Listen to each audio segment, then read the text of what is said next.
اب آئیں اپنی اصل بات کی طرف جو میں آپ سے آج کہنا چاہ رہا تھا۔ لقمان علیہ السلام ایک اللہ کے ولی گزرے ہیں، ظاہرہ رنگ کے کالے تھے مگر اللہ کے ہاں بڑے مقام والے تھے، حبشی تھے۔ میری ان کی بستی کے لوگوں سے ملاقات بھی ہوئی، جس بستی میں وہ رہتے تھے۔ وہ شہر ابھی تک ہوگا اسی نام کے ساتھ۔ بہرحال وہ حبشی تھے، یعنی کالے تھے رنگ کے۔ وہ اپنے بچے کو نصیحتیں کرتے تھے، اور ان کی نصیحتیں اللہ تعالیٰ کو اتنی اچھی لگیں کہ سورۃ لقمان اور اس میں ان کی بچے کو نصیحتوں کو قرآن مجید کا حصہ بنا دیا۔ کتنی اللہ کو پسند ہوتی ہوں گی وہ چیزیں۔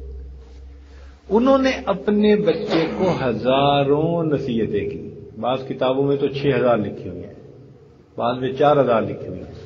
چلیں 4000 ہی سمجھ لیتے ہیں ہم مثال کے طور پر۔ تو ایک موقع پر انہوں نے اپنے بچے سے ایک بات کی جو آج آپ کو سنانی ہے۔ فرمانے لگے کہ بیٹے، میں نے 4000 نصیحتوں میں سے 4 کو تمہارے لیے چن لیا۔ کیوں جی؟ کتنے میں سے کتنے کو چن لیا؟ 4000 میں سے 4 باتوں کو تمہارے لیے چن لیا، وہ میری سب نصیحتوں کا لب لباب ہے۔ تو بھئی اہم باتیں ہوں گی نا۔ تو بیٹے نے پوچھا کہ ابو وہ کون سی؟ فرمایا احفظ 40 فی 40۔ 4 موقعوں پر 4 چیزوں کی حفاظت کرنا۔ 4 موقعوں پر 4 چیزوں کی حفاظت کرنا بیٹے۔ پہلی بات فرمایا احفظ عینیک فی بیوت الناس۔ جب لوگوں کے گھروں میں جاؤ تو اپنی آنکھوں کی حفاظت کرنا۔ یہ اس دور کے حساب سے کہا گیا، کیونکہ اس دور میں جب لوگ آتے جاتے تھے کسی کے ہاں مہمان، تو اس آنے جانے میں بے پردگی کا بھی ڈر رہتا تھا۔ آج کل کے دور میں کہیں گے کہ نظر اٹھاتے ہوئے نظر کا خیال رکھنا، کیونکہ آج تو گلی میں بازار میں جہاں کہیں نظر اٹھے گی تو خطرہ ہے کہ آگے سے کہیں غیر محرم ہی نہ سامنے ہو۔ تو مقصد کیا تھا کہ اپنی نگاہوں کی حفاظت کرنا۔ یہ آج کل کے نوجوانوں کے لیے ایک بہت بڑی نصیحت ہے۔ اب مدارس کے طلباء پتہ کیا کرتے ہیں کہ سارا دن تو مدرسے میں رہے بند، عصر کے وقت یہ ایسے نکلتے ہیں جیسے بکریوں کو باندھا ہو نا کسی نے اور چھوڑ دیں تو وہ بھاگتی ہیں، یہ بھی بازاروں کی طرف بھاگتے ہیں۔ ان کا پھر مدرسے میں دل نہیں لگتا، پھر یہ کسی دکان پہ جائیں گے، بازار میں جائیں گے اور وہاں بیٹھ کر یہ تماشا کریں گے۔ یہ جو تماشا ہے نا، اس نے پورے دن کی پڑھائی کے نور پر پانی پھر جو کچھ حاصل کیا ہوتا ہے نا پورے دن میں مسجد میں رہ کر، وہ عصر سے مغرب بازار کے اندر جا کر بیٹھنے سے پوری کی پوری نعمت ضائع ہو جاتی ہے۔ پھر آ کے کہتے ہیں جی حضرت کچھ بتائیں، سبق یاد نہیں ہوتا۔ کیسے سبق یاد ہو؟ جہاں عصیان ہوگا وہاں نسیان ہوگا۔ جہاں عصیان ہوگا وہاں نسیان ہوگا۔ پھر سبق یاد کرتے ہیں، سبق یاد نہیں ہوتا۔ اس گناہ کی ظلمت سامنے آتی ہے۔ تو فرمایا کہ اپنی نگاہوں کی حفاظت کرنا، یہ پہلی نصیحت۔ اور دوسری نصیحت فرمائی کہ احفظ لسانک فی مجالس الناس۔ جب لوگوں کی مجلس میں بیٹھو تو اپنی زبان کی حفاظت کرنا. بھئی اکیلے بیٹھ کے تو زبان کی حفاظت کی ضرورت ہی نہیں. اکیلے میں بیٹھ کے تو گالیاں وہی بکے گا نا جس کا دماغ خراب ہوگا. عام بندہ تو چپ ہی رہتا ہے اکیلے میں. زبان کا مس یوز کب ہوتا ہے؟ لوگوں کی مجلس میں، جب 1 سے 2 ہوتے ہیں، 2 سے 3 ہوتے ہیں، پھر زبان کا برا استعمال شروع ہوتا ہے. کسی کی غیبت کی، چغلی کی، بہتان باندھا، کیا کیا. تو فرمایا کہ لوگوں کی مجالس میں بیٹھ کر کس کی حفاظت کرنا؟ زبان کی حفاظت کرنا. اور تیسرا فرمایا کہ احفظ معدتی کا علی مائدتی. جب تو دسترخوان پر بیٹھے تو اپنے معدے کی حفاظت کرنا. اس لیے کہ دسترخوان پر بیٹھ کر انسان جو کھاتا ہے وہی اس کی صحت ہوتی ہے. اس کو انگریزی میں کہتے ہیں your health is what you eat. جو آپ کھاتے ہیں وہی آپ کی صحت ہوتی ہے. اور آج کل کے نوجوانوں کو تو کھانا اچھا نہیں لگتا، ان کو فاسٹ فوڈ اچھا لگتا ہے. چپس کھائیں گے، پتہ نہیں کیا کیا الٹی سیدھی چیزیں بن گئی ہیں نئے دور کی. یا اللہ،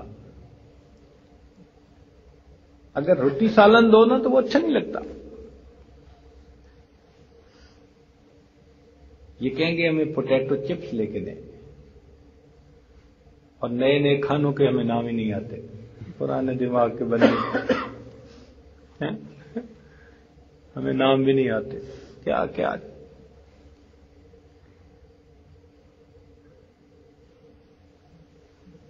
تو فرمایا کہ بیٹے دسترخوان پر اپنے معدے کا خیال رکھنا.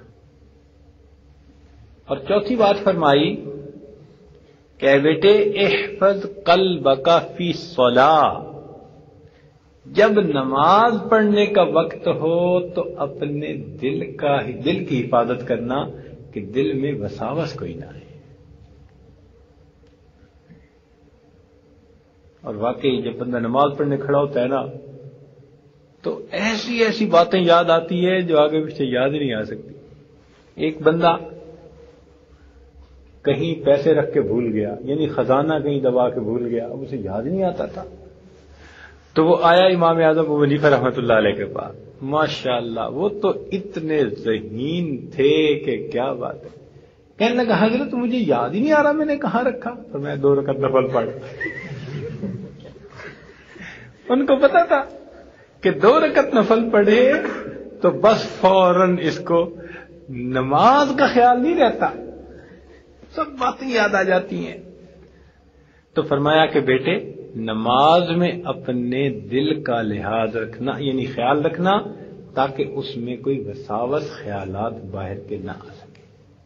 تو بھئی یہ 4 باتیں عزیز طلباء ان کی پوری نصیحتوں کا نچوڑ ہے. اب آپ ذرا مجھے گنوا دیں 4 باتیں کون سی ہیں؟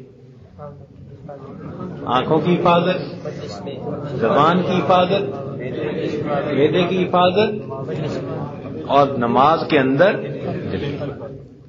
پھر 4 باتوں کے ساتھ تھوڑا سا ضمیمہ بھی ساتھ لگا دیا. ہوتا ہے نا کہ یہ تو میرا پیپر ہے اور اس کے ساتھ میں کچھ اور بھی اضافہ لگا رہا ہوں.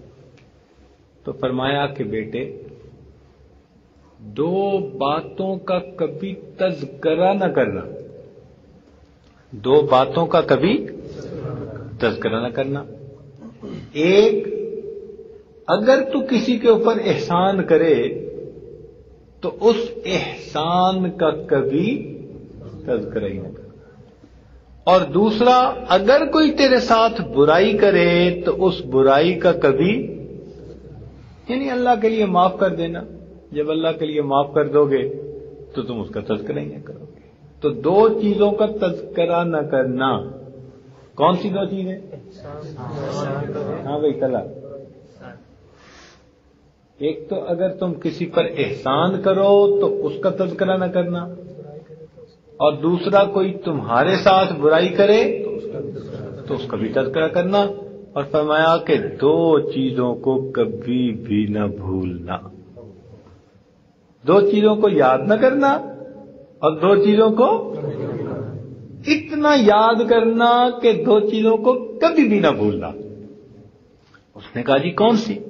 فرمایا ایک اپنے رب کو کبھی نہ بھولنا اور دوسرا اپنی موت کو کبھی نہ بھولنا۔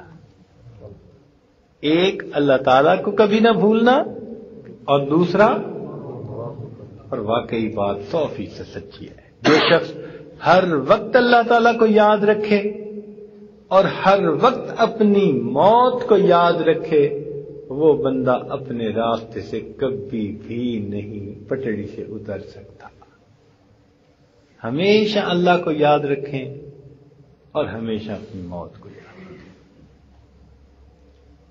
جب انسان موت کو بھولتا ہے نا تو پھر وہ دنیا کے اندر الجھ جاتا ہے۔ اس لیے فرمایا اذکروا حازم اللذات الموت، لذتوں کو توڑ دینے والی چیز موت کو یاد رکھو۔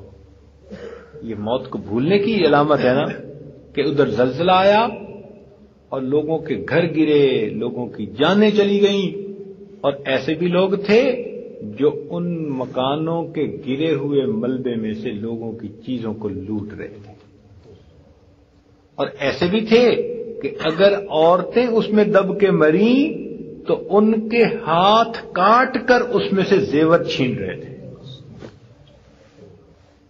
اب یہ واقعہ پتہ نہیں کہاں تک سچا اللہ جانے، لیکن مجھے ہمارے ایک دوست ہیں پروفیسر نصیر صاحب، انہوں نے سنایا، کہنے لگے ایک بس جا رہی تھی، ایک آدمی نے جو دیکھا تو اس کو نیچے ایک سانپ پڑا نظر آیا بس کے اندر، تو اس نے کنڈکٹر کو کہا سانپ سانپ۔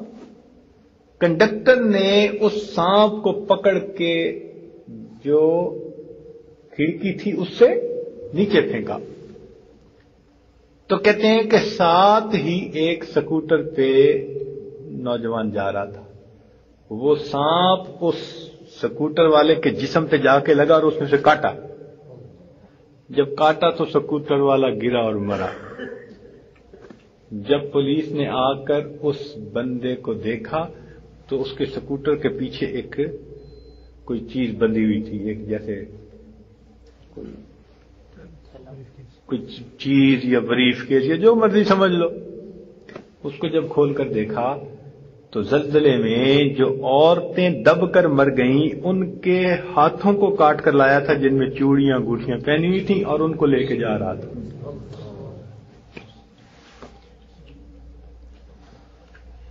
اب بتاؤ کہ کیسا پتھر دل ہوگا کہ مری ہوئی ملبے میں دبی ہوئی عورتوں کے ہاتھوں کو وہ کاٹ رہا ہے، کس لیے کہ اس میں سے اس نے چوڑیاں اور انگوٹھیاں اتارنی ہیں اور ان کو وہ اپنے بریف کیس میں بھر کے لے جا رہا۔ جب انسان اپنی موت کو بھول جاتا ہے تب وہ اس قسم کی حرکتیں کرتا ہے۔ تو دو باتیں کہیں، فرمایا بیٹے اللہ تعالی کو کبھی نہ بھولنا اور اپنی موت کو کبھی نہ۔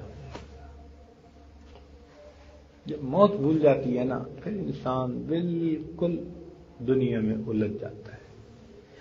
تو بھائی ان دو چیزوں کو ہم یاد رکھیں، اللہ تعالی ہمیں اپنی یاد کی توفیق نصیب فرمائے، موت کو ہر وقت یاد رکھنے کی توفیق نصیب فرمائے، اور اللہ تعالی ہمارے گناہوں کو معاف فرمائے۔